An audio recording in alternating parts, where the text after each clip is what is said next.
Ganito po dito. Andito po kami sa farm ngayon.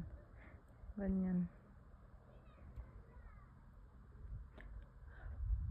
Pero mas maganda pag maaga-aga pa kasi makikita mo talaga yung view dito sa farm. Ganyan. Ngayon puro light lang. Puro light lang makikita. Andito kami sa farm. Ayan. Ang makikita ngayon ay puro mga lang.